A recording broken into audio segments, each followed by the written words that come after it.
आदरणीय नारायण पी संगत के चरणों में दास का ओम ब्रह्म सत्यम। विषय है मेरे गुरुदेव। पृष्ठ नंबर 357। दास इसे पढ़ने का प्रयास करेगा। गलतियों के लिए संगत से क्षमा की याचना करता हूं। पृष्ठ 357। मेरे गुरुदेव। एक प्रेमी बोले, महाराज जी यदि क्षमा हो तो एक बात कहूं। तो ये प्रेमी जो थे, दास के पिताजी श्री देवराज गुप्ता थे। तो वो कहते हैं, महाराज जी यदि क्षमा हो तो एक बात कहूं। गुरुदेव ने उत्तर दिया, कहो प्रेमी, क्या कहना चाहते हो। प्रेमी बोले, एक भिखारी को किसी ने आधी रोटी देकर उठा दिया। भिखारी रोकर कहने लगा, आधी रोटी खिलाकर भगा रहे हो, इससे तो ना देते तो अच्छा था। तब भूख सो तो रही थी, अब तो ये बेदर्द जाग गई है, अब मैं कहाँ जाऊं। तो दास के विचार में पाऊ जी ये बात कह रहे हैं कि जब उनकी जब महाराज जी ने उनको नामदान दिया था पहली बारी, तो पहले 4-5 दिन उनको बहुत ही मस्ती रही, और फिर बाद में वो चली गई। तो महाराज जी, कई प्रेमियों का ऐसा अनुभव है कि जब उनको महाराज जी नामदान दिया करते थे, तो कुछ दिनों तक वो बहुत ही अ, जिसको कहते हैं गॉड इंटॉक्सिकेशन, कि ईश्वर की मस्ती में एकदम से वो मगन हो जाते थे, जैसा महंत रतनदास के साथ भी हुआ था। तो ये महाराज जी की एक कृपा हुआ करती थी। शुरू में महाराज जी एक कृपा करते थे कि जो प्रेमी उनके पास टूटे हुए दिल के साथ जाता था, जैसे कि दास भी महाराज जी के पास टूटे हुए दिल के साथ गया, तो वो हम बेचारे प्राणियों पे दया करके एक थोड़ी कृपा करते थे। और हम सब चाहते हैं कि वो कृपा हमेशा बनी रहे, और वो बनी हुई है। लेकिन महाराज जी ये चाहते थे कि जो है, हम अपना अपना प्रयास करके उस चीज को पाएं। तो बाबूजी यही बात कह रहे हैं कि आपने एक भूखे भिखारी को एक सिर्फ एक रोटी दे दी, आधी रोटी दे दी। तो वो भिखारी कहता, तो इससे अच्छा तो ना देते आप, अब तो मेरे को बहुत भूख लग गई है। तो हम सब यही चाहते हैं कि कोई आसान तरीका हो, गुरु महाराज सब कुछ कर दें ना, वो हमारे मुंह में रोटी भी डालें और साथ में उसे चबाएं भी और उसे हजम भी करें। हम सबका माफ करना, हम सबका यही है कि हमें कुछ ना करना पड़े। तो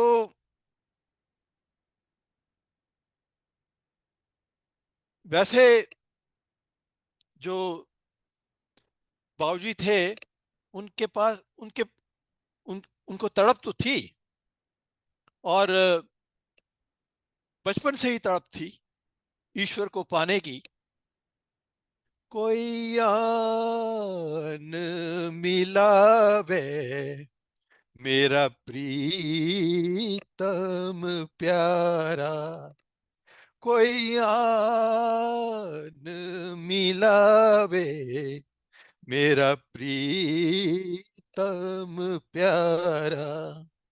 हो तिस पे आप विचाई, हो तिस पे आप विचाई, हो तिस पे आप विचाई, हो तिस पे आप विचाई। दास की भी ये बहुत इच्छा है कि उसे कोई अपने प्यारे प्रीतम प्रभु से कोई मिला दे। और कोई दास बहुत भाग्यवान है कि उन्हें महाराज जी मिले हैं। और महाराज जी जो हैं उस प्रीतम से मिला सकते हैं। कोई आन मिलावे मेरा प्रीतम प्यारा, हौ तिस हौ तिस पे आप विचाई, कि मैं अपने आप को उसके मैं अपने आप को बेच दूंगा, मैं उसका दास बन जाऊंगा, अपने तन मन को बेच दूंगा। तो कोई तो हम बहुत हम सही दरवाजे पे आए हैं, लेकिन करना क्या है? तन मन जो है वो बेचना है। तो यहां पे ही दास से गलती हो जाती है। वो प्रीतम से तो मिलना चाहता है, लेकिन तन मन नहीं बेचना चाहता। वो चाहता है कि वो मनमानी भी करता रहे और ईश्वर भी मिल जाए, तो ये संभव नहीं है।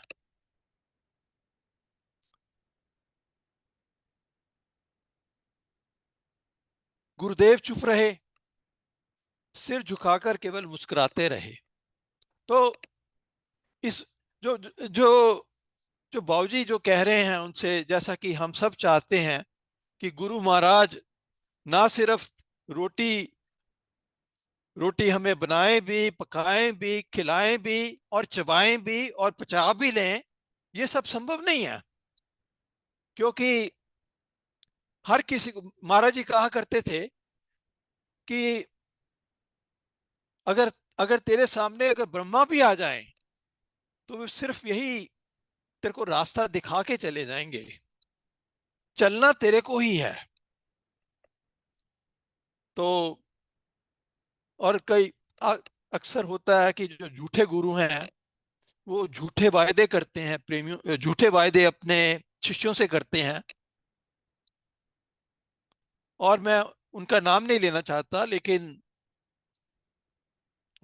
एक बहुत मशहूर संस्था है, और वो लोग कहते हैं, वो लोग जो उनको फॉलो करने वाले जो आते हैं उनको कहते हैं कि तुम्हें कुछ करने की जरूरत नहीं।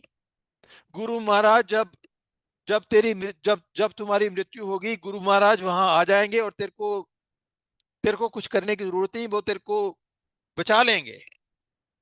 अब महाराज जी ऐसे झूठे वायदे नहीं करते थे। उनका उनका काम ये नहीं था कि हमें भटकाएं या बरगलाएं या कोई झूठी प्रॉमिसेस दें। वो सच्ची सच्ची बात करते थे, चाहे किसी को अच्छी लगे या ना लगे। और वो कहते थे कि प्रेमी, तुम्हें रास्ता दिखा दिया गया है, अब मेहनत करके उस पे चलना होगा। और जो मेहनत करता है उसी के ऊपर गुरु कृपा भी होती है। पर लेकिन उसको भी कदम उठाना पड़ता है। ये नहीं है कि हम कुछ भी ना करें, हाथ पे हाथ रख के बैठे रहें और सब कुछ मिल जाए। अगर अगर किसी को $1 मिलियन कमाने हो, उसको बड़ी मेहनत करनी पड़ती है। और ये तो यहाँ पे तो ईश्वर पाने की बात हो रही है, इतनी बड़ी चीज की बात हो रही है। ये कैसे संभव है कि ये ईश्वर ईश्वर बैठे बिठाए मिल जाए? ये कैसे संभव है? गुरुदेव चुप रहे, सिर झुकाकर केवल मुस्कुराते रहे। आज प्रेमी कुछ खिन्न थे, कहने लगे, महाराज जी आज लंगर में जरूरत से कुछ अधिक खा गया। भगत जी ने उड़द में कुछ चाय उंडेल दी थी, फिर भी मन लालच ना छोड़ सका। जब खाने का ये हाल है, तो ये लंबी यात्रा पूरी कैसे होगी?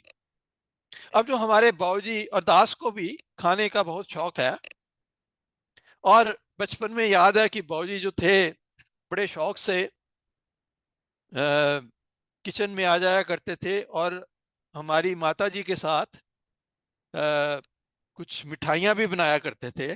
जैसे शक्कर पारे होते हैं, और उनको आइसक्रीम बनाने का भी शौक था। एक वो मशीन मशीन हुआ करती थी, शायद बहुत से प्रेमियों को पता होगा कि वो उस मशीन में आप वो जो है उसमें उसमें बर्फ डाल देते थे, वो घुमाया करते थे उसको। तो वो महाराज जी, तो बाबूजी वो, तो यहाँ पे बाबूजी कह रहे हैं कि जब इतना इतना जीभ के स्वादों में मन उलझा हुआ है, तो ईश्वर को कैसे पाएंगे। गुरुदेव से ही आगे गुरुदेव आगे को झुके बैठे रहे, कोई उत्तर ना दिया। चेहरे पर अब मुस्कुराहट ना थी, वातावरण चुप हो गया था। प्रेमी ने कुछ देर के बाद कहा, महाराज जी इस तरह तो कई जन्म लग जाएंगे। तो हो सकता है कि कुछ जन्म भी लग जाएं। चाहिए तो यही है कि इसी जन्म में यात्रा पूरी हो जाए।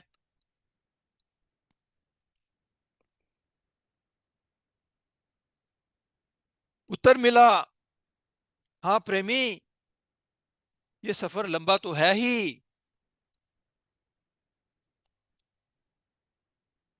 तो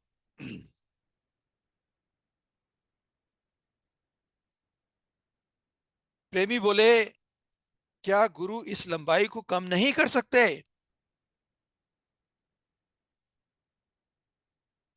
तो बाबूजी जो हैं, अ, काफी महाराज जी से दलीलबाजी कर रहे हैं। महाराज जी ने तो उत्तर पहले ही दे दिया है। तो गुरुदेव बोले, प्रेमी अपनी कमाई ही पार लगाती है। लेकिन बाबूजी चुप नहीं हुए। प्रेमी, महाराज जी क्या गुरु को शिष्य को आत्म दर्शन कराने की शक्ति नहीं होती। महाराज जी बोले, प्रेमी, सच्चा गुरु सब कुछ कर सकता है, लेकिन कच्चा शिष्य उस अवस्था को संभाल नहीं सकता। तो दास की भी यही हालत है। वो भी यही मानता है कि वो कच्चा शिष्य है। अगर कोई महाराज जी की कृपा से कुछ कुछ मिल भी जाता है, अहंकार आ जाता है। सच बात तो ये है कि दास में महाराज जी तो बहुत कृपा करते हैं, लेकिन दास को उसे संभालना नहीं आता। अगर उसे संभालना आता हो तो अहंकार ना आए। जब जब महाराज जी की कृपा होती है और कुछ अनुभव होने लगता है, तो दास अहंकार करता है कि जैसे उसने उसे पा लिया है। तो ये मुश्किल रास्ता है। ग्रंथ समता प्रकाश में महाराज जी कहते हैं, दास जैसे दास के लिए कह रहे हैं महाराज जी, मूर्ख जन नहीं जड़ता को छोड़े, चाहे गुर सिर भूमि पे फोड़े। मूर्ख जन नहीं जड़ता को छोड़े, चाहे गुर सिर भूमि पे फोड़े। तो देखिए, महाराज जी ने कितनी तरह से हमें समता प्रकाश में कितने तरीके से समझाने की बार बार कोशिश करते हैं। नाम जपो, नाम जपो, नाम जपो। लेकिन जो जड़ता है वो नहीं जाती। इतना कहकर गुरुदेव ने बुल्ले शाह की कहानी सुनाई। बुल्ले शाह खोजी व्यक्ति थे। तो खोजी व्यक्ति थे, उनको उनके अंदर जिज्ञासा थी। इसको जिज्ञासु कहते हैं, जिसको कहते हैं सीकर फॉर द ट्रूथ। जैसे बाऊजी थे, वो भी खोजी थे। दास भी समझता है कि वह भी खोजी है। तो बुल्ले शाह खोजी व्यक्ति थे। सैयद होते हुए भी राई जाति वाले इनायत शाह की चौखट में सिजदा करने चले गए। तो मुसलमानों में सैयद जाति ऊंची जाति समझी जाती है। ये लोग कहते हैं कि ये हजरत मोहम्मद के वंश से हैं। सैयद लोग ऐसा कहते हैं। और जो राई जाति है वो मुसलमानों में घटिया जात मानी जाती है। राई जाति वाले लोग क्या करते हैं कि वो सब्जियां सब्जियां पैदा करते हैं और सब्जियां बेचते हैं, तो इसको लोअर कास्ट समझा जाता है। तो जब लेकिन बुल्ले शाह चाहे वो हायर कास्ट के थे, वो लोअर कास्ट इनायत शाह के पास चले गए, क्योंकि उन्हें पता चला कि ये पहुंचे हुए गुरु हैं। तो बुल्ले शाह कहते हैं, बुल्ले नु समझावन आईया, बुल्ले नु समझावन आईया, भैनां ते भरजाइयां। बुल्ले नु समझावन आईया, भैनां ते भरजाइयां। मन ले बुल्ला कहना साडा, छड़ दे पल्ला राइयां। तो पंजाबी में कह रहे हैं, पंजाबी में है ये, बुल्ले नु समझावन आईया भैनां ते भरजाइयां, कि उसकी जो बुल्ले को उसकी बहनें और भरजाइयां समझाने आई। मल्ल बुल्ला बुल्ले कहना साडा, छड़ दे पल्ला राइयां, कि हे बुल्ले तू हमारा कहना मान ले, तू ये राई के पीछे कहां चल पड़ा है, ये तो लोअर कास्ट है।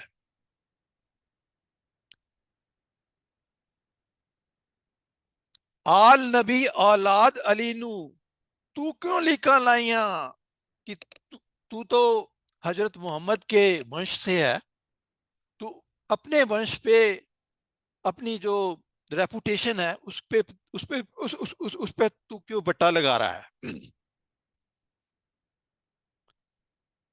अब इनायत शायद पहुंचे हुए फकीर थे।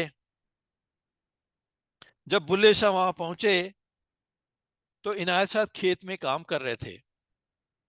तो हम जानते हैं कि जब माली या जो गार्डनर्स जब काम करते हैं, ये गार्डनर्स होते हैं, जब काम करते हैं तो वो जो बेबी प्लांट्स होते हैं उनको वो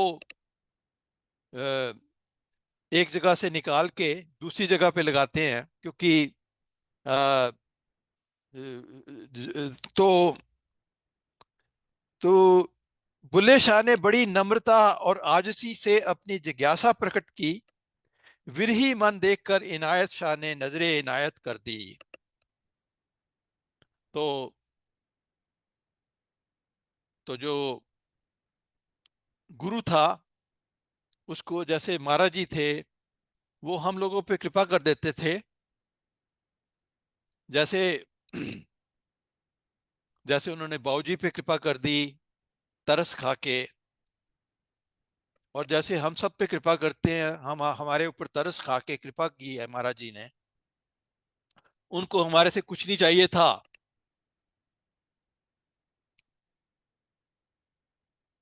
सिर्फ उन्होंने हमारे ऊपर तरस खाया। बुल्ले शाह को यहां तक कह दिया, ओ बुलिया इस रबदा की पाना, इथों पुटना ते इथे लाना। तो पंजाबी में इसका मतलब ये है, ओ बुलिया इस परमात्मा को पाना कौन सा मुश्किल है। जैसे मैं इस पनीरी को इस जगह से निकाल के यहाँ पे लगा रहा हूं, उसी तरह से तू जो अपनी वृत्ति है उसको संसार से हटा के परमात्मा की तरफ लगा दे, तेरा काम बन जाएगा। हम देखा भी जाए तो हम दुनिया वालों को कितना खुश करने की कोशिश करते हैं, लेकिन दुनिया वाले खुश नहीं होते। एक इंसान जो है अपनी औलाद के लिए कितना कुछ करता है, लेकिन फिर भी उसको तिरस्कार मिलता है। वही अगर वो परमात्मा के लिए कर दे तो उसका काम बन जाए। गुरु कृपा से बुल्ले शाह मस्त हो गए, लगा कि जो अब चाहिए था मिल गया। बाबूजी को बाबूजी को भी जब महाराज जी ने नाम दिया तो बाबूजी कहते हैं अब आपकी क्या जरूरत रही। महाराज जी ने कहा, बच्चू अब जरूरत और भी ज्यादा है, क्योंकि जब नाम मिल जाता है उसके बाद कई रुकावटें भी आती हैं,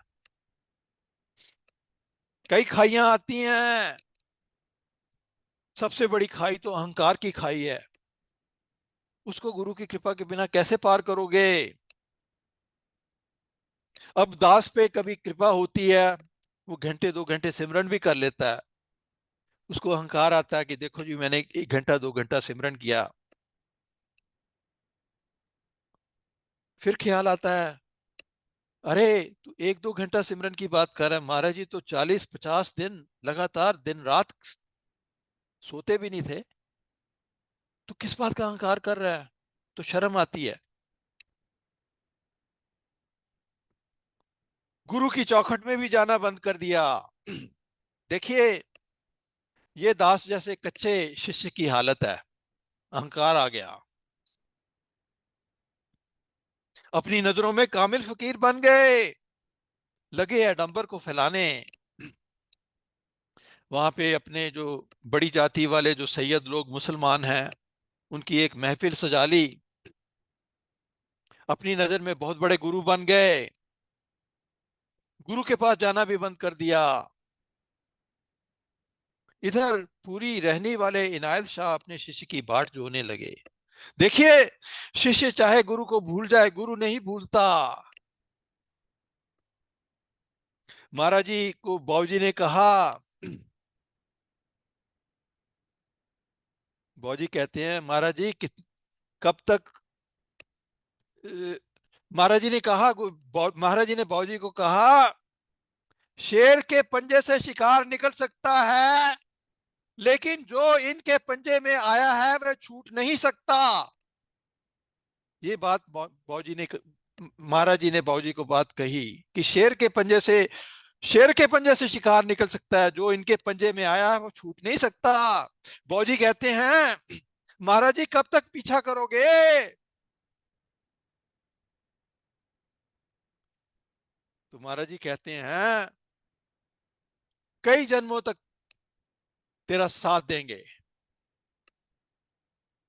तो ये बात सिर्फ बाबूजी पे नहीं, हम सब पे लागू होती है। हम भी पूरे गुरु के दरबार में आए हैं, उनके पंजे में फंस गए हैं, अब छूट नहीं सकते, कई जन्मों तक वो साथ देंगे।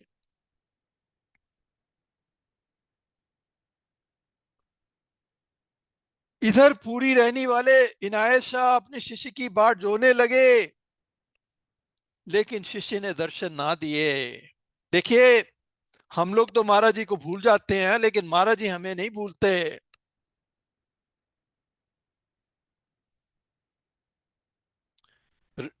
रामकृष्ण कहा करते थे, जब बच्चा बाप का हाथ पकड़ता है उसका हाथ छूट सकता है, लेकिन जब बाप बच्चे का हाथ पकड़ लेता है फिर वो हाथ नहीं छूटता। तो महाराज जी ने हमारा हाथ पकड़ा हुआ है। ग्रंथ समता प्रकाश में महाराज जी कहते हैं, गुरु ब्रह्मा गुरु महेश्वर आए, मनमुख सिख नहीं पार को पाए। तो गुरु तो हमारे जो हैं महाराज जी, साक्षात ब्रह्मा है, महेश्वर हैं, लेकिन हम सोचते हैं कि ये हमारे जैसा आदमी है। शिष्य का उद्धार करने वाले गुरु शिष्य के मन का दरवाजा खटखटाने खुद हाजिर हुए। देखिए कितनी गुरु कृपा है। चाहिए तो था कि जो चेला है वो गुरु के पास जाता, लेकिन गुरु भी गुरु चेले के पास आया है उसका उद्धार करने के लिए। और ये बात महाराज जी के जीवन में भी घटी है। एक बार की बात है, जब महाराज जी हिकमत करते थे,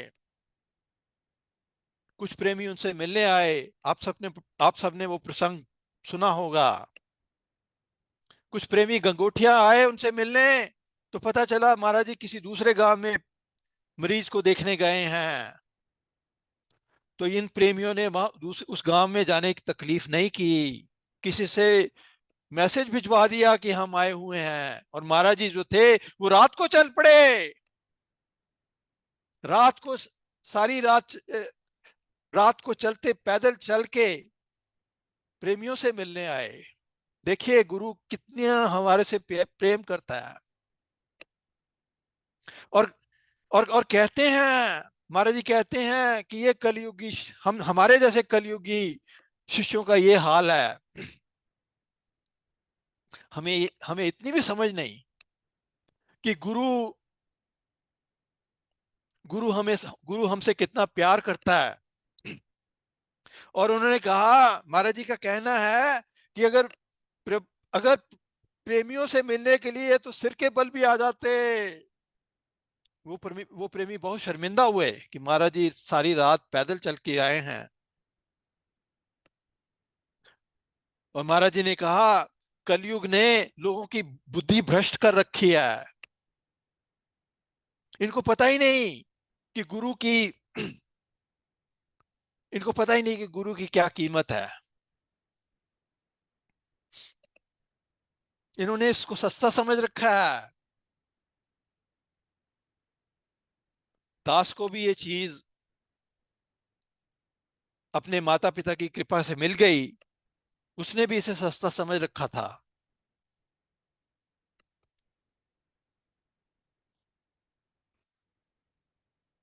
बुल्ले शाह महफिल सजाकर बैठे थे। अपने सैयद लोगों की बज़म में मुर्शिद के आगे सिजदा तक करना भूल गए। देखिए कितनी अकड़ आ गई, कितना अहंकार आ गया। खड़े भी नहीं हुए। आगे जाके सिजदा करने की तो, क्यों मुसलमान लोग सिजदा करते हैं, हम लोग तो पैर छूते हैं, लेकिन मुसलमान लोग सिजदा करते हैं। तो खड़े होके सिजदा भी नहीं किया, बैठे बैठे ही उनकी तरफ हाथ बढ़ा दिया।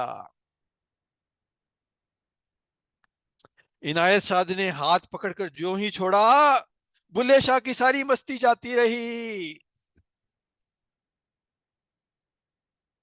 उधार ली हुई संपत्ति छिन गई।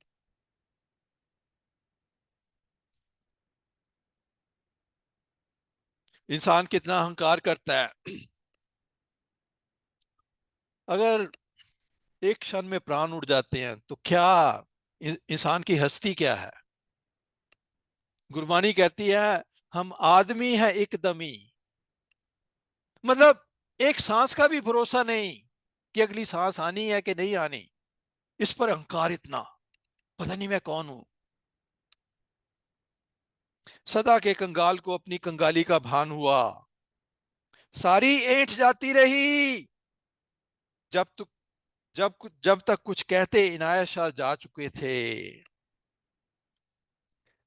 समता प्रकाश में महाराज जी क्या कहते हैं, भेखा हमारे जैसे शिष्यों के, दास जैसे शिष्यों के लिए कहते हैं, भेखाचारी और दम्भी सिख जोए, साची सिखिया न मंथन पुरोए। ये जो अहंकार करने वाला शिष्य है, वो सच्ची शिक्षा नहीं समझता। गुरु को दोख क्या लगाए, आपे ही चाहे उल्टे राहे। वो गुरु कहता है कि मेरा कुछ काम नहीं बना। यहां तक भगत जी भी कहा करते थे, भगत जी कहते थे इनका काम नहीं बना। सूर प्रकाशे थलमंडल आकाश, उल्लू के मन अंधकार निवास। कहते हैं कि सूरज तो है, महाराज जी तो सूरज की तरह हर जगह रोशनी कर रहे हैं, लेकिन जो उल्लू है, जो उल्लू उल्लू को वहां उस रोशनी में भी अंधेरा ही नजर आ रहा है। सूर के चानन में नहीं विकार, उल्लू के नैन पड़ा अंधकार। तो ये जब तक अपने अंदर वो विकार हैं, अहंकार है, काम क्रोध लोभ मोह अहंकार है, तो वो रोशनी समझ नहीं आ सकती। शर्मसारी में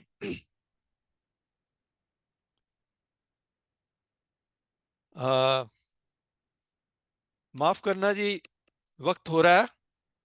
तो आ,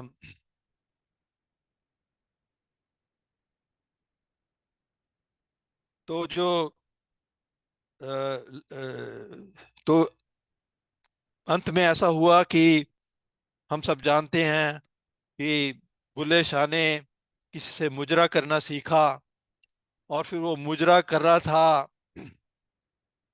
तो गुरु ने पहचान लिया कि ये बुल्ले शाह है। और बुल्ले शाह उनके चरणों में गिर पड़े और कहा, मैं बुल्ला नहीं, मैं भुल्ला हूँ। कि भुल्ला मतलब मैं लॉस्ट हूँ। और फिर गुरु ने फिर उनको माफ कर दिया। तो इसी के साथ दास अपनी वाणी को विराम देगा। गलतियों के लिए संगत से क्षमा की याचना करता हूँ। ओम ब्रह्म सत्यम।